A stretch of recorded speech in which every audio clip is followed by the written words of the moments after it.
So hello everybody, I am Gina Jesus.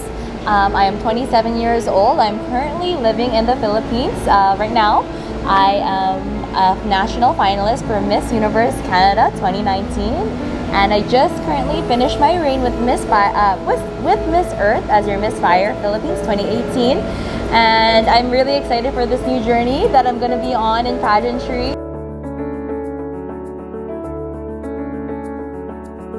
So my mom and dad are both Filipino. They migrated to Canada in 1980s. In the 1980s, where they had me, my brother, and my sister.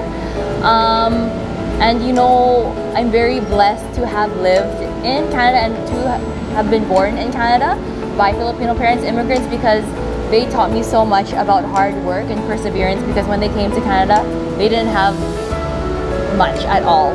So I learned hard work from them, and everything that I say that I could have, I worked hard for it and I did it for myself, of course with the support of my parents, and I'm very blessed for that. And they always instilled my Filipino culture into my roots, and that's why I feel I love the Philippines so much, and I truly see myself as a Filipina, like Filipino Canadian. And growing up in Canada, I'm so happy that we are able to preserve our heritage.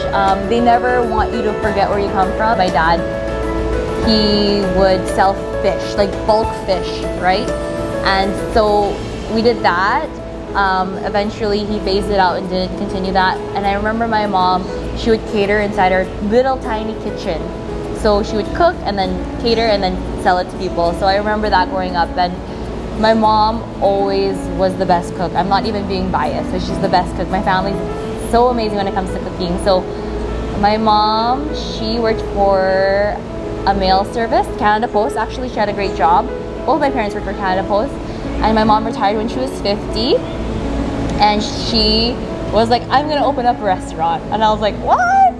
Like, you're finally retired? And like, you know, she gambled her money, her savings, and 5 years later, she and my parents were able to open up a really successful restaurant, and they were able to, you know, help people with jobs, and also they were also able to open up another restaurant with some partners, my aunties, and they have a banquet hall as well with that.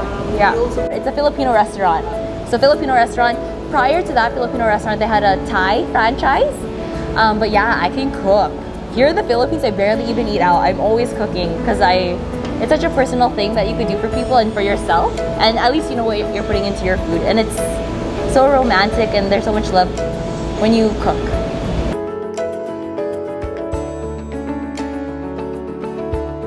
I love meeting new people. I think that's because I'm such a people person and I'm able to make people happy.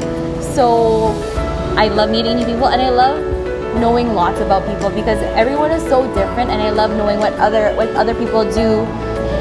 The world is so big that there's so many opportunities to know about people, and I don't know, I just love meeting new people and knowing what they are about and what they're doing. Yeah. So it's a little different here in the Philippines than in Canada, because I got my first job when I was 14 years old. My first real official job when I was 14. I was working in a furniture store in the front desk, so I was taking care of the payments. Along that, I was still in school, junior high, or no, high school, grade 10. I was in high school, so that was my part-time job, and I had that job for 7 years. So all throughout high school, and then even after. I loved that job. I learned so much from it that when I went to becoming I started working at the bank as a teller. So I still held that job, my furniture job, on Sundays. And then as a teller, I worked from like Monday to Friday, or sometimes Tuesday to Saturday. So I had a full-time job, still working at my furniture job. And then my parents owned a food business where I would work there after my 9-to-5 job. Yeah. Imagine like a typical day. I remember, like an example would be, I would work at the bank as a financial advisor from 9 to 5, and then I would go to school from 6 to 10. Yeah. Crazy, right? And then the weekends, it's a lot of hard work. And then Sundays would be my only day off, because eventually I got tired and I had to quit my furniture job. So Sundays would be my day off, but I would still help my parents out at the restaurant. Yeah. Because I was in the finance background already, I realized that I could help people in finance. So I really love my job because I can help people. I help people with their savings, I help people with their retirement plan, purchase their first home, you know, help them with their weddings and stuff like that, and invest their money. So obviously money makes the world go round, and I help people with that, you know, and I feel like people can relate, especially the youth, because of social media, materialism and materialistic things are very popular, where as someone that the youth could relate to or young people could relate to, I'd be like, okay, so do you want this, I don't know, $90,000 car when you can get, you know, a $10,000 car and save for your first house, where your house would, you know, appreciate where your car will depreciate. You know, I really love being a financial advisor because of helping younger people, and as well, I loved it because I could help the older generations invest their money. And I love, like I was telling you earlier, I love meeting new people. In life, I have a goal, and I just love seeing how people got to their goals, their finance goals, because a lot of people that got to where they want to be, it's never easy, it's through hard work. So yeah, I really loved what I did. Honestly, always think twice before you buy something. Seriously, because you have to think twice, like I was saying, do you really need it? Is it a need or is it a want, right? And always put a portion of your money right away to your savings. Like, I know it's hard, but once you have a separate account for your savings, you set it and you forget it, even if it is in another bank. If you have to do it in another bank, just do that. So think twice all the time. Is it a need? Is it a want? Put your money away right when you get paid. And yeah, and once you see your money grow and that you have money there, it'll be an addiction and you'll just keep wanting to do it. And yeah, just always be aware, yeah. That's why I love pageants, because I never knew I could ever be a part of a pageant ever, just because of where I came from before. I'm not where I'm at, where I want to be with my fitness goals yet, but I'm 5'6", and before I was 170 pounds, so I lost a lot of weight, and I was bullied for being overweight and, you know, not looking a certain way. So with diet and exercise for myself and not for anyone else, I was able to achieve some of my goals.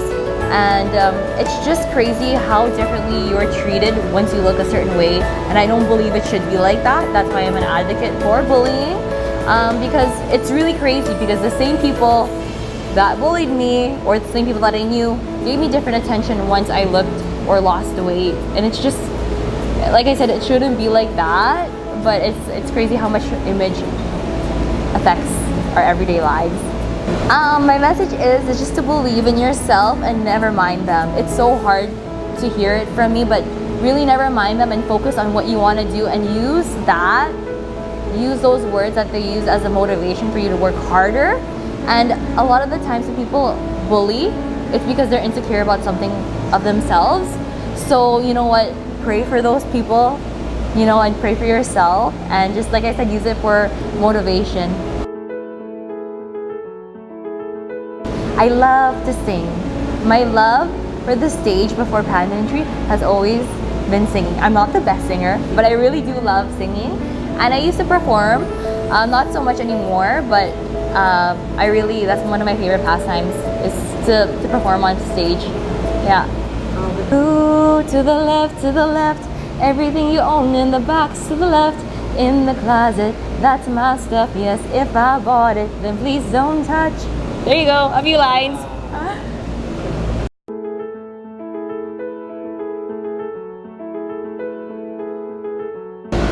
So, Miss Universe Canada, I heard that it was supposed to be July, the beginning of July. And unfortunately, I wasn't able to join because Miss Earth was mid-July. So I was like, oh, I'm double time right now. So of course, exercise and diet, but that's one thing, but mentally I'm preparing myself. So I'm literally not going out. So in the mornings I'm training